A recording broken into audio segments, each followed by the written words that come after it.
Last night, the Detroit Lions got their long-awaited rematch against the San Francisco 49ers, and they certainly exercised some demons, but they did it in a way that was absolutely stupendous to behold, and we're going to talk about it, so stay tuned. What are we? What makes us what we are and what we're going to be? It's grit. It's what we started with last year, guys. Doesn't matter if you have one ass cheek and three toes. I will beat your ass. Can definitely compete with the big dogs. 10-5 end zone touchdown Detroit Lions. You guys are unbelievable, man. I'm telling you. We are driven by Detroit. Hello, Detroit Lions friends, fans, and family members. Welcome on back to yet another episode of MCM Motor City Mania. I'm your host, David T. Pike.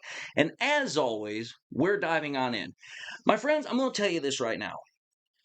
Watching that game last night against the San Francisco 49ers, I can tell you this right now. I got to watch it with my dad and my uncles who were in out of town. I don't normally get a chance to watch football with all three of them. So it was definitely a very rare, very special moment for me. But I can tell you this right now, watching the game, sitting there talking to them, I could feel kind of the apprehension, the anxiety that I'm sure a lot of Lions fans were feeling going into the second half of that game because the first half of the game did not go the way we wanted it to. Defense was a sieve, was giving up a lot of yards, a lot of points. It looked like that we were going to have to really get our poop in a group, so to speak, going into the second half of that game. But I remember sitting there and I was watching it and I'm like, you know what? I'm not worried about it. I'm not worried about it at all. There was never a moment in my mind where I was sitting there watching the game where I was like, you know what? We're going to lose this. I never once had that thought. I never once had that worry because if there's one thing about this year that is definitely different than last year is this team's ability to be able to find ways to win, not only in unique ways every week, but the one thing that is truly different compared to last year's team than this one is that last year we could not get anything going in the second half on offense. Like, I don't know what it was last year, but every time we got into the third quarter, like, we just freaking stalled every stinking game. Well, this year, the exact opposite is true. It's like every time the second half starts, like, we just catch fire and we are just off to the races. And that's exactly what happened last night. We freaking got into the third quarter, and it was just like, you know, from there, all the fireworks started going off, and we really hit our stride, not only offensively, but defensively. And for me, I think that even though a lot of people are going to talk about the fact that the defense still gave up 34 points, the defense still looked bad, the way I'm going to look at it is this way. That game last night showed the growth, if you will, once again, that the Lions have from last year to this year. It shows the maturity factor. It shows that, hey, you know what? We have a job. We have a mission to do going into this game. Obviously, the mission was to win, number one. Obviously, every game you want to win. But the secondary objective, the secondary mission was to obviously show not only themselves, and I'm talking about the Lions team, the Lions organization, the coaches, but obviously the fans and the rest of the NFL. Like, listen, we can handle business under any circumstances. We can handle business under any sort of conditions, whether it's in the best of conditions weather-wise or not. We can handle any business, whether we're at home or on the road. It's like, listen, regardless of whatever the circumstance might be, we can handle business. And it doesn't matter if it's an impersonal game, like it's something we play every year, or you know what? Hey, it's a revenge matchup based upon what happened last year in the championship game. It doesn't really mean anything as far as the playoffs are concerned, but it means a lot to us because of what happened the previous year. And for me, it told me last night, regardless of the score, is like, listen, we as a team, we can go into any game regardless of whether there's a lot riding on it or not, whether there's a lot of emotion in it or not, whether it has a significant impact on our ability to get to a Super Bowl, playoff, division title, whatever the case might be or not, we can always put our best foot forward. And we can do it time and time and time again. And the reason I'm saying it like this, folks, is because if you go back to that game last night, there's been a consistent pattern that I have been noticing about our team. And I'm talking specifically on the offense because right now the defense, it's still banged up. We still do not have all of our starters back, but we are still finding ways on defense to step up and give our offense what is necessary in order for them to pull out victories. And here's what I mean by this. Let's think about this from the perspective of the offensive playmakers. If you go down the list of the guys that were truly important on the offensive side of the ball, obviously you have the main five, which we're going to talk about here really quick, which is Goff, Gibbs, Jamo, Laporta, and Amon-Ra St. Brown. But you also have to include Jake Bates. And then on the defensive side of the ball, we're going to talk about Kirby Joseph. So kind of giving you guys a little bit of an outline here as we talk about how each one of these guys has not only helped the Lions exercise their demons from last year with the victory over the 49ers, but again, they're also showing the NFL that, listen, we can do this time and again, and it does not matter where we go, what we have to do. We are going to get the job done. Let's first and foremost start off with Jared Goff. Again, quarterback, always the first person we're going to talk about here because that's the most important position in the game. Jared Goff this year has been on a level that very few quarterbacks have ever played. And if we realistically want to talk about it, he's playing on a level that only one other quarterback in the entirety of the Detroit Lions history as far as a production standpoint, in terms of quantitative stats, has done better. And obviously I'm talking about Stafford. But if we're talking about Goff's qualitative stats and we're talking about him as a total grand picture quarterback here, there are very few quarterbacks in the entirety of NFL history that are playing or have played at a level like what he's doing, especially over the entirety of this season. If you realistically want to think about it, there's only been one really bad game that Goff has had this year, and that was obviously the Houston game.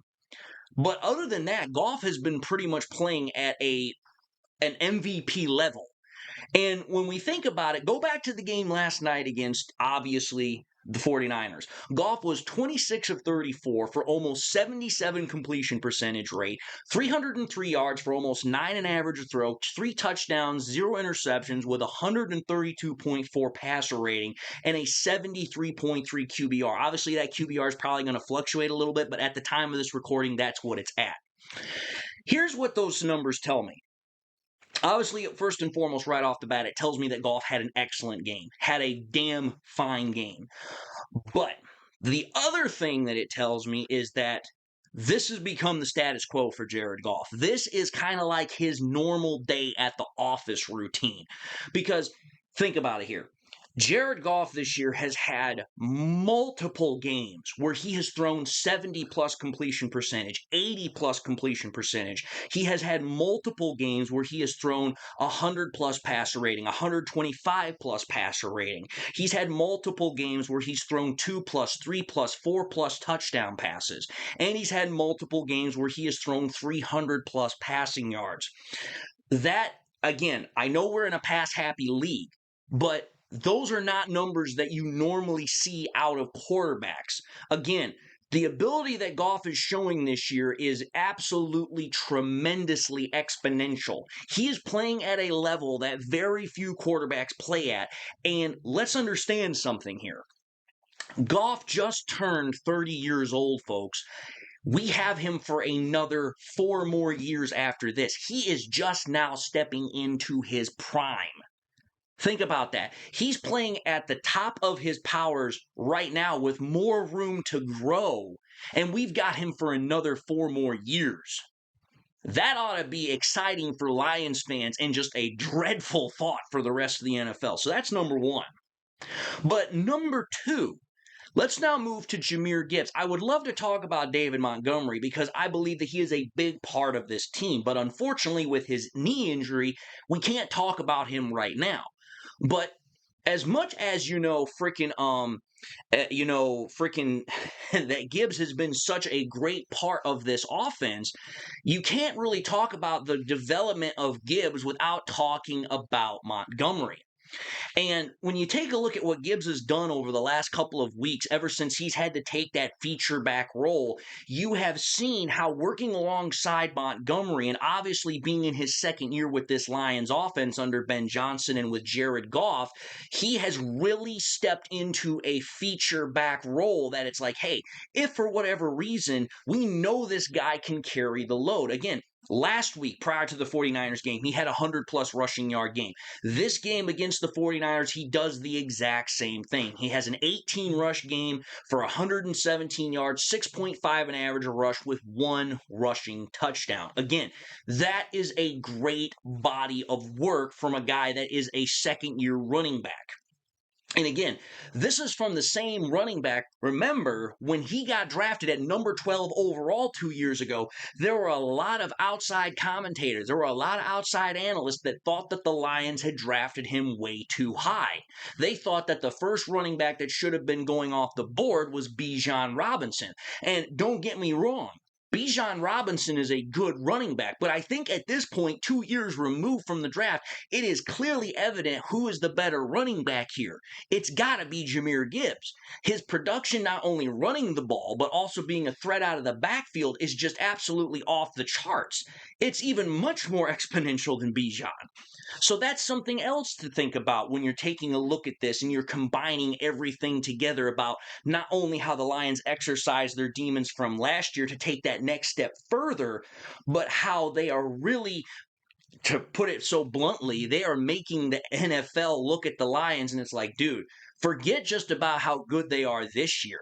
Take a look at how good they're going to be the next 2, 3, 4 years down the road. And again, to keep adding further to that, take a look at JMO. Again, I have been one of the biggest JMO champions ever since we got him because a lot of people went after this young man. They tried to demonize him. They tried to make him look like he was some sort of delinquent. And it's like, listen, he didn't start his NFL career off on the best foot. But now that he's had a full year to be an NFL starter, I mean, you can't argue with the results, folks. He's literally like 40 yards away from having a 1,000-yard receiving season. For a first-year starter to have a 1,000-yard receiving season, that's an awesome thing to have. Again, even in the first year that Amon-Ra St. Brown was a starter for us, and that was his rookie year, for at least the second half of the year, he didn't have a 1,000-yard receiving season. So for Jameson Williams having all the things he's had to overcome, not only internally as far as personal stuff, but also the stuff that's happened in the media and the rest of the NFL, to have him at the point where he's at right now is absolutely exponential. And you got to see that once again last night. He had a five-catch performance with 77 yards, 15.4 an average a catch with 1 receiving touchdown. Again, Jameson Williams, the one thing I can say about JMO is that not only has he become an absolutely productive part of this offense, but he's no longer just a one-trick pony, folks. We're not just using him as an end-around guy that's coming around picking up 30-yard, gashes or, just a streaker that, is a big-time deep ball threat. This is a guy that's doing so many different things for our offense. He can go over the middle. He's doing short routes, intermediate routes, post, curls, post corners. He's doing a lot of different route concepts. This is not a guy that's just a one-trick pony or a big play threat anymore just from a deep throw perspective. This is a guy you have to take account of every single place on the field. And again, it's showing that development. It's showing that maturity. It's showing how these players took what happened last year and they're making it even better. They're showing how they are growing further into their own individual roles while also growing into their roles together as a team. Now, moving off of JMO, the last 2 guys I can't really say have shown much more development per se because there's not really been much of what I would call a developmental factor growth this year for the 2. And I'm talking about obviously Laporta and I'm talking about Amon-Ra St. Brown. Laporta, kind of the first half of the year, he was kind of quiet. And I know a lot of Lions fans were rather aggravated about that. But over the last couple of weeks, he's really caught back on. And I mean, you take a look at his performance last night, 6 catches, 64 yards, 1 touchdown with 10.7 an average a throw. Again, I think that because of the fact that he was dealing with some injuries, plus on top of that, the Lions were trying to also figure out how these new pieces, such as Tim Patrick, Jamo getting his feet under him as a first-time starting wide receiver, they had to figure out how all of these pieces were going to work together and integrate. Once they figured that out and everything kind of settled, now you're seeing Laporta now really starting to factor back into this offense as not only a reliable, consistent threat, but also somebody that defenses truly have to respect. So with Laporta, it's kind of him getting back to what he was last year, because last year Laporta was pretty much what I can't remember what his name is, but that tight end for the Raiders is right now. Granted, he's had a much better season statistically production-wise as far as what Laporta had his rookie year, but that's exactly where he was. That's the comparison I'm trying to make. And then finally, as far as the offense is concerned, obviously we have Amon-Ra St. Brown. Amon-Ra St. Brown, steady as ever, good as ever, awesome, awesome player. 8 catches, 60 yards, 7.5 an average, not exactly the greatest average per catch, but still very consistent, very productive, and obviously he had a tutty as well. So again, you're seeing how every single part of this offense is able to step up, make things happen, especially when things aren't going for them as well as they would like on the defensive side of the ball, pick up the slack, and again, they know that going into games, at least until the defense gets much more healthy, they're going to have to score a lot of points, which, I mean, for crying out loud here, how many games have the Lions scored 40 points, 50 points? Because they know they're going to have to score that amount of points. But it's not just that they're scoring that amount of points. They're also doing it, and they're doing it in harmonization with their defense. Because now that we've talked about the offense, let's talk about the defense and congruence here. Again, the first half of that game, the defense was not that good. It was very, very bad. But the second half of that game, Kirby Joseph stepped up big time because he made 2 absolutely beautiful big-time interceptions of Brock Purdy. And those 2 interceptions were more than enough for the Lions offense to, 1, match the points, and then also to pull ahead. And then that was what allowed us to finally put the dagger in the 49ers' ability to win the game and for us to leave San Francisco with the victory. But for me, the thing about Kirby Joseph is this. His development has been one that I have been really excited about ever since we drafted him, because ever since we've drafted him, we've known this guy is a ball hawk. He always has a knack for finding the football in the air and getting interceptions. But this year, it's like, listen, he's hit a level that very few cornerbacks, or defensive backs, I should say, even come close to. Over the course of the year, the guy has 9 interceptions as a safety. That's almost damn unheard of. The fact that this dude is 1 interception away from having double-digit interceptions in a season, that ought to show you just how of a massive impact he has for our defense. When we have to have a turnover, when we have to have a big play, almost everybody's looking to number 31 and they're saying, all right, Kirby, we need you to come up with a big-time play so that way we can flip the energy, we can flip everything over to the Lions side of the field, and we can really start building off of stuff. And Kirby did it not once, but twice last night. So, again, further growth, further progression from him as well. And then the last guy I want to talk about here is Jake Bates. And the reason I want to talk about Jake Bates is because of the opposite kicker for the 49ers. Again, I know that there were a lot of guys and gals that when Jake Moody was coming out of college 2 years ago, because of him obviously being a U of M kicker, was a big-time guy over at U of M, made a lot of clutch kicks, they wanted the Lions to select him. But if you go back to that game last night, you saw how big of a dichotomy, if you will, how big of a difference between the quality of kicking was. Jake Bates went out there, he missed 1 extra point totally on his own. That was his fault, but the other one was blocked. But when it came time to make those big-time clutch kicks, Jake Moody missed both of them. He missed 2 from 50 yards out. And what was Jake Moody's big thing coming into college? And coming out of college, actually. Big-time leg, can make the clutch kicks.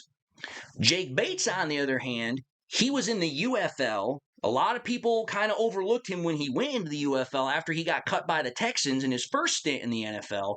What happens? He goes out there last night. He makes two big clutch kicks for us, and one of them from, what was it? I think 57 or 58 yards. Again, you're seeing how the players that we have invested in have not only continued to show growth, but they show growth by stepping up in the big time moments. Whereas other players that have, a much higher pedigree per se, like Jake Moody, they're folding under pressure. Now, whether or not Jake Moody was dealing with injury or was still rusty after his ankle injury, I'm not going to go as far as neither here nor there. The point of the matter is that the Lions players, regardless if it's a seasoned veteran like Goff, or whether it's a new guy like Jake Bates, or guys that are just starting to get their feet under them as starters like Jamo, you're seeing that growth. You're seeing that progression that they are continually putting themselves under to get better and better, and not only exercise the demons of the past, but take on the challenges of the present and future to show that, hey, not only are we ready to become champions, we're ready to become sustained champions, multiple champions. And that's what I think we as Lions fans really have to take away from that game last night against the 49ers. Forget just about the fact that we won the game and we got our revenge. That game last night really, to me, was a statement that said, hey, we can do whatever we want to do. We are the creators of our own story. We're the masters of our own fate. And so long as we continue to believe in the process and do the work, we can do anything we damn well please. That's what I got. Now, whether or not you got that, I don't know. But that's my summation. That's what I have for this episode, and I hope you all enjoyed it. So I want to say thank you all for watching in another episode of MCM Motor City Mania.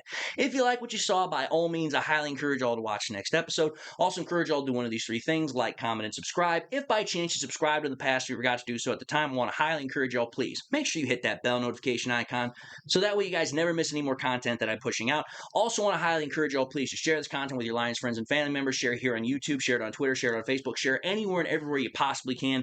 The more we can do that, the greater the channel grows and spread. And with that, I hope you all enjoyed the content. Whether you all have been a first-time viewer or this is your upteenth time watching me, I hope you all got something out of it. Hope you all got something in your life that makes you happy, makes you smile. God bless, my friends. And until the next time we meet, I'll see you all in the next episode.